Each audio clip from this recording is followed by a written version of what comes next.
So we have, okay, is it on? Yeah. Oh man, I'm sorry. Okay. Well, we have all of autism. In our group, we have Anna, Caitlin, Madison, Mary, Tanya, and myself, Gabrielle. And our roles are, the introducer is Mary, our summarizer is Catherine, our illustrator is me, Anna, our researchers are Tanya and Gabriella, and our fielders are Madison, one fielder, just Madison. And we are doing our informal debate. So we'll go ahead and start our first point. All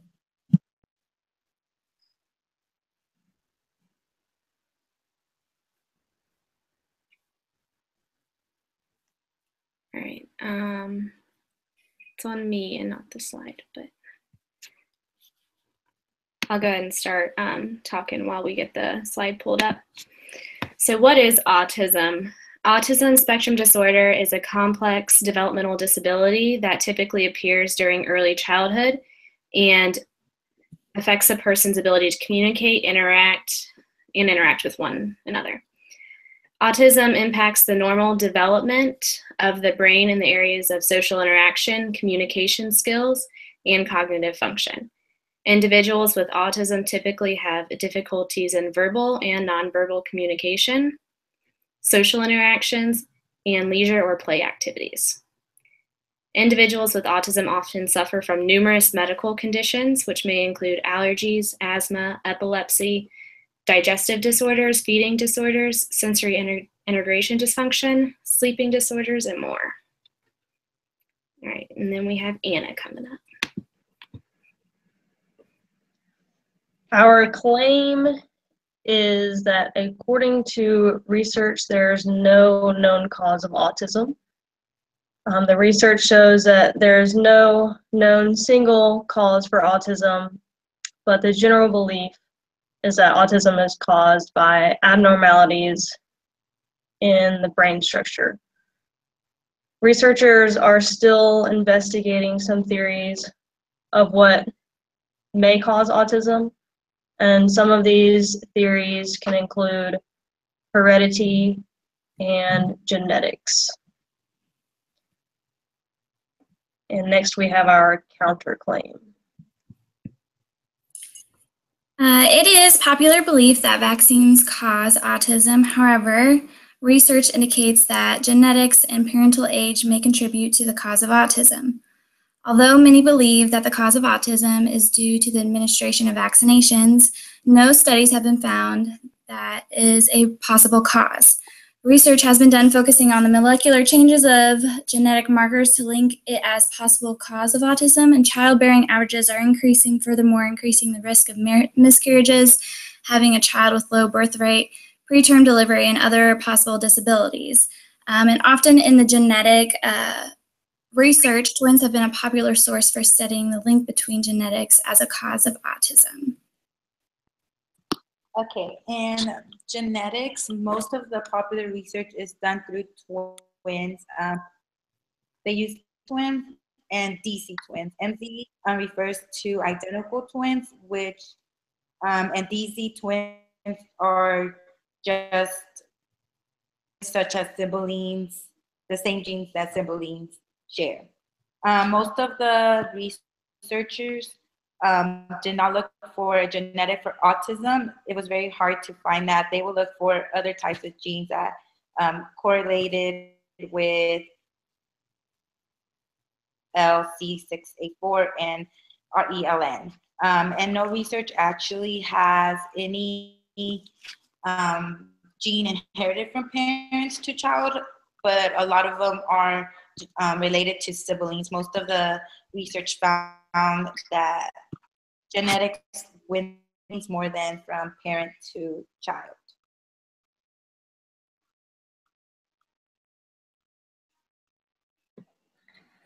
When looking at how autism has impacted society, people in America are unaware of what the causes of autism are. They know that they are unknown, but there's a basic awareness that genetic plays a role in this. Nearly half of Americans have no idea what causes autism. About 46% of the population doesn't. A survey was done, and more Americans cited genetics than any other possible cause for autism. When asked on an opinion poll, 36% of Americans answered genes or hereditary for a cause. 8% of Americans answered drugs taken by pregnant women. 8% of Americans answered environmental toxins or pollution. And 5% of Americans answered vaccines. When looking at this, there was no difference in what society thought versus what the statistics show. The information on this slide came from a public opinion poll from America on Autism in 2017. Next is Catherine with information on vaccines. So one of the most common misconceptions about autism is that it's caused from vaccines, but there has not been a single research study to prove this. I think a lot of people have heard of the 1998 study by Andrew Wakefield, and he published a research article claiming that autism was caused by the MMR vaccine. This was found to be falsified information, and the article was removed and Andrew Wakefield's license was revoked. But that caused a storm of speculation that vaccines were caused by, or autism was caused by vaccines. And a recent poll by Time Magazine found that 1 in 10 Americans still believe that the MMR vaccine is to blame for autism. Vaccines are modern medical miracle. They prevent deadly diseases from becoming an epidemic, such as polio, measles, mumps, and rubella. Parents have claimed that their child becomes autistic shortly after the vaccine, and because of this, there's been outbreaks of deadly diseases, especially the measles, because of the MMR vaccine reluctancy. Many parents either don't vaccinate their children or they partially vaccinate their children by doing alternative vaccine schedules. So the question a lot of people look at is, are parents ethically bound to vaccinate their children to prevent outbreaks of disease, or is it okay to choose to leave children unvaccinated to support the belief that vaccines maybe do cause autism? This has been a hot topic lately in politics and with people wanting one way or another, especially when it comes to school districts and everything like that. So what parents are specifically worried about is thimerosal, which is in vaccines. It's a preservative. It's mercury-based. So many families are concerned about this. This is in the Tdap vaccine and the MMR vaccine. Despite claims, there's no study that shows this is a cause of autism. So from a article by Fitzpatrick in 2003, these are the 3 main reasons that support the claim that thimerosal does not cause autism. Is that it doesn't cross the blood-brain barrier. So this alone makes it very unlikely that thimerosal could cause autism because it does not cross the blood-brain barrier, so it can't affect the brain. No reports or studies have ever shown a link. And babies in the United States get their first dose of MMR at 12 months. The first signs of autism typically happen around 18 months, give or take the severity and how aware the parents are and lots of other things, but it's typically much further after the MMR vaccine.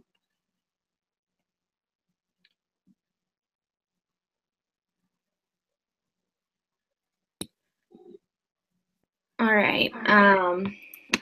So a study was done by the Division of Disease Control in 2008, and they researched 16 different scientific studies, and not one of them could show a link between autism and vaccines. Along with that, it did say how vaccines have reduced or eliminated diseases that once routinely killed or harmed many infants, children, and adults. So that's just demonstrating the importance of vaccinating. They did a study also that showed that if the vaccines stopped, 2.7 million individuals across the world could die from these diseases that vaccines currently are helping eliminate. As Catherine was saying a little bit about the vaccine schedule, some people have suggested that the second MMR shot is the one that is causing autism. So they did a study to see if you did the second dose at 4 years old instead of at the 18 months to 2 years that you normally do it at, if that would help reduce autism, because that's what a lot of parents thought. And it shows that if you completed at 4 years old instead of 9 years old, there was the results in less than half of the number of reported cases of measles. So that shows that it actually worked and there was less measles. If the vaccine schedule is changed from the current schedule, it can cause a decline in the vaccine efficacy and increase adverse side effects, which can ultimately lead to a reduced vaccine coverage in an area. All right, and then Catherine's going to go over the impact on society. So even though all of these studies point to that vaccines do not cause autism, there's groups that are known as anti-vaxxers. I'm sure we've all seen that on Facebook, and then celebrities such as Jenny McCarthy and even our current politicians like Chris Christie and President Donald Trump are blaming vaccines for the cause of autism and supporting the alternative vaccine schedule.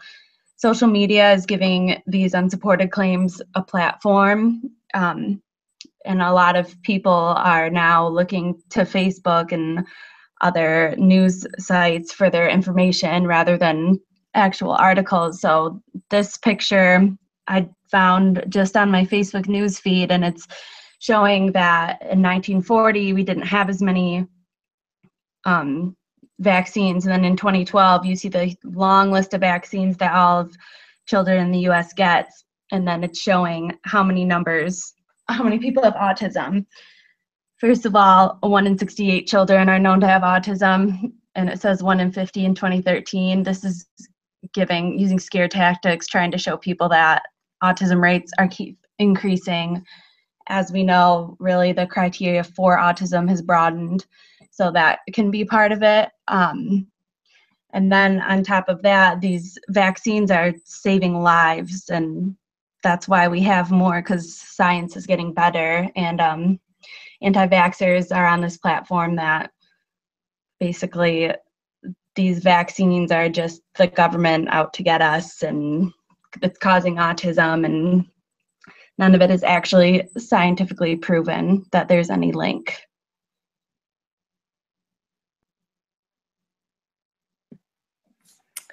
When thinking about autism, people do not generally think of parental age. The first cause they come up with is usually genetics, followed by drugs, environmental toxins, and vaccines. They do not identify parental age as a concern.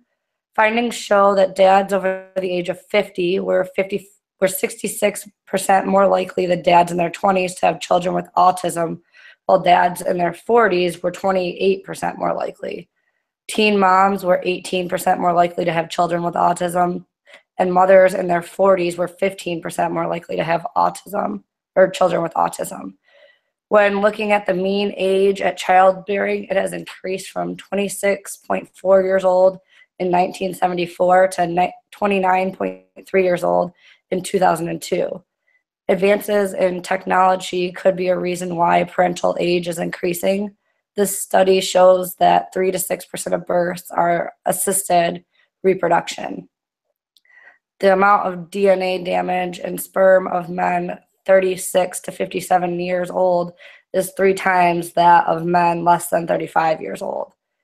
Increased risk of miscarriage, low birth weight, and preterm delivery with increased paternal age, and there's a risk for acute lymphoblastic leukemia is increased by 50% for fathers who are older than 35 years old.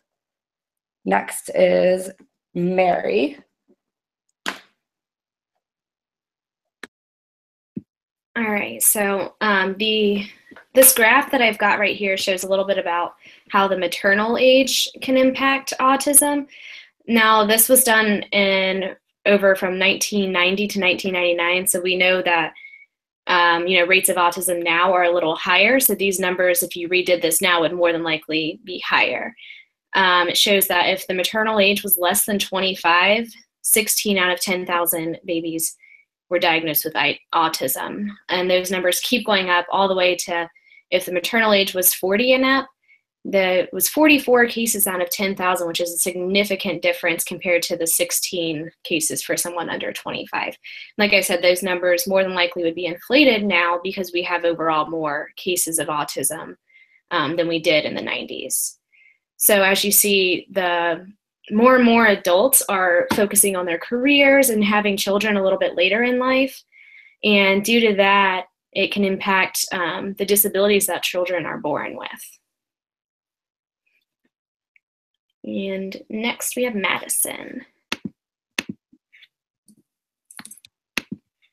When we talk about ethically what is appropriate for looking into the causes of autism for these children, I looked up an article that was called Ethical Aspects of Research into the Etiology of Autism by Chin, Miller, and Rosenstein. They looked at ethical issues that arise from using family members, particularly siblings of individuals diagnosed with autism, in the research of genetic risks as well as environmental risks. And they asked a key question of, do individuals with autism and participants under the age of 18 have the right to deny or agree upon measures taken during research?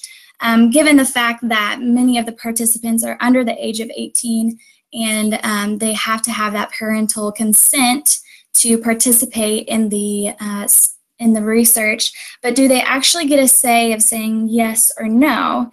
And to expand on that a little bit more, the research that must be completed to determine possible causes of autism, they have to use fMRIs, they have to use PET scans, and even blood draws. And the kid or the child doesn't necessarily know that they're getting signed up to go through all these scary scans and go through getting poked with a needle. So is it ethically right for us to have these children participate in these kind of research studies, even if they are possibly diagnosed or not diagnosed, just to get the idea of what they're getting into? And a key point that the article made is that the parents need to be informed whether procedures are used solely to generate scientific data or also to provide clinically valuable diagnostic information. Because no parent wants their child to go through all these scary things. So it's very important for researchers to really outline these steps of what this all entails to research the causes of autism. And now Anna is going to go into some compliance codes for us.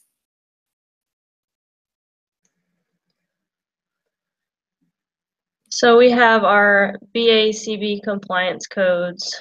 We're going to go through some of the compliance codes that correlate with our topic of causes of autism.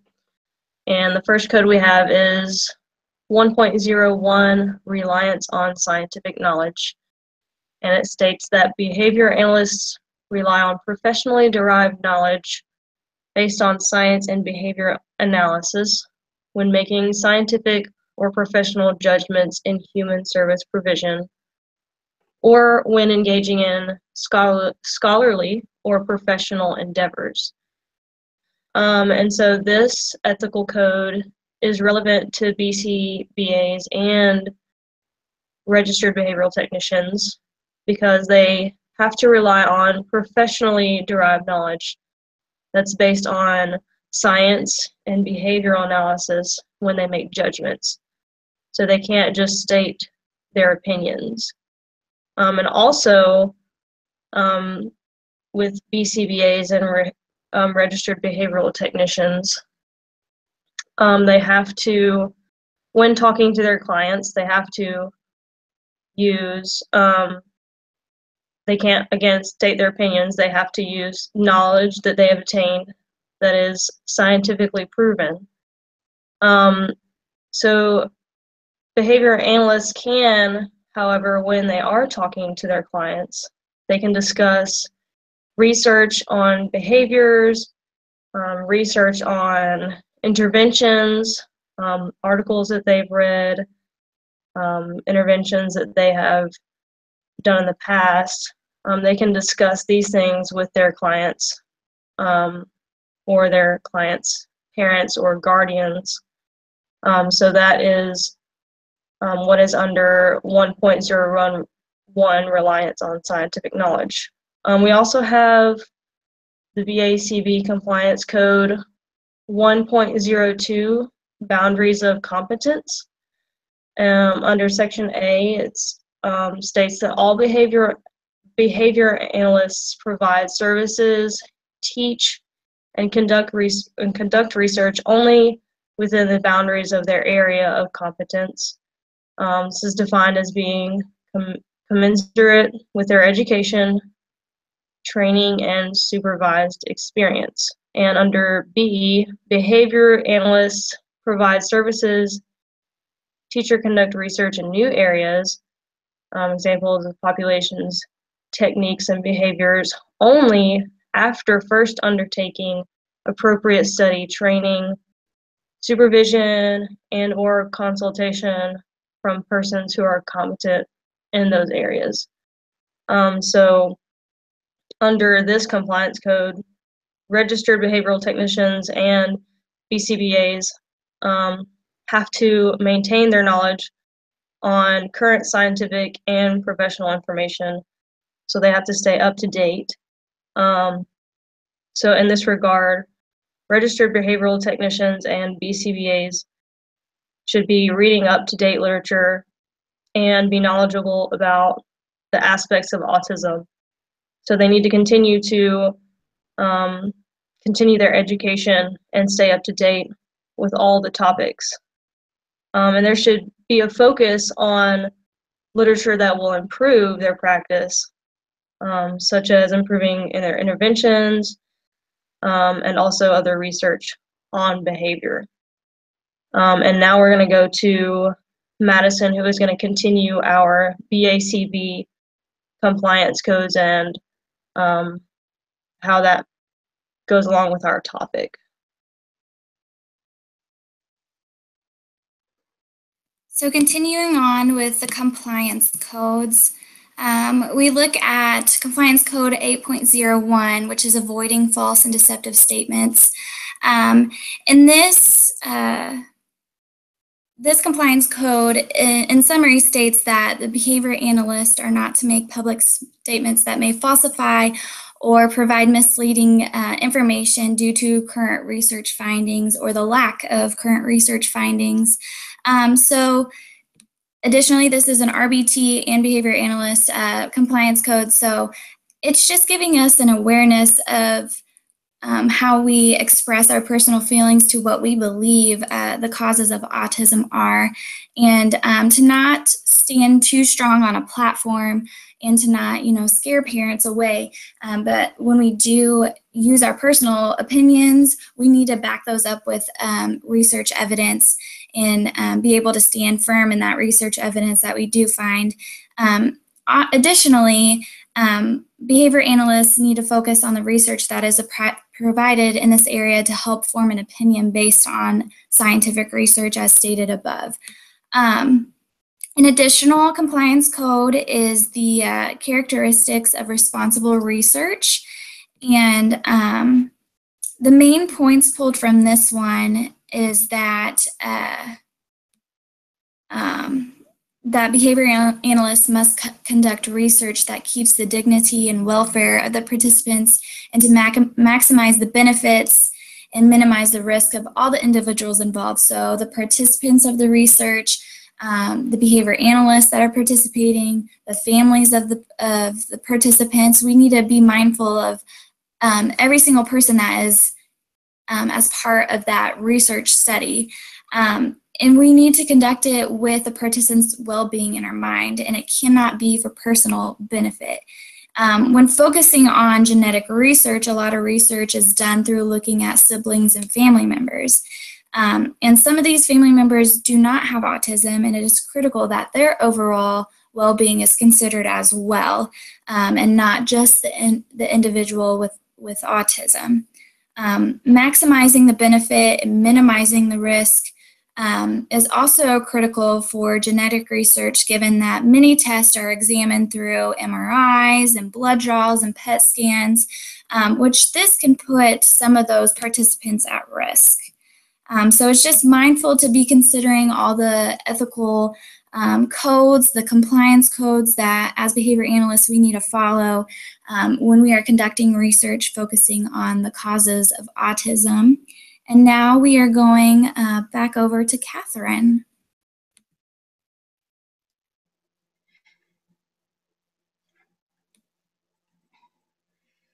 So a question we might get as BCBAs is parents asking what is the cause of autism or how did my child get autism?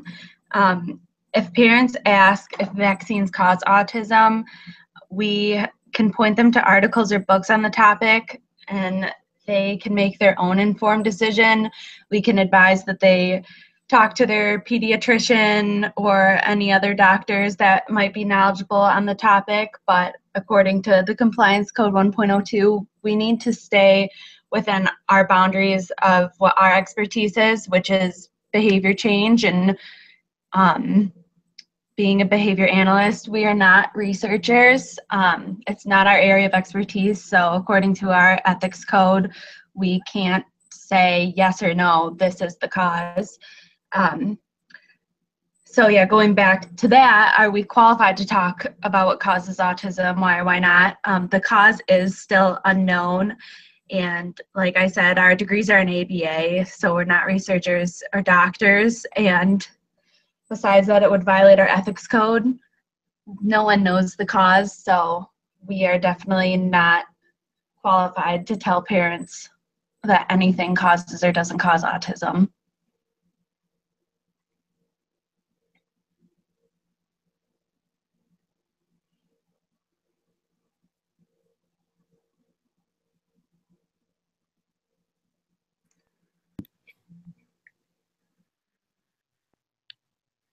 All right, and those are our references, and this will conclude our debate.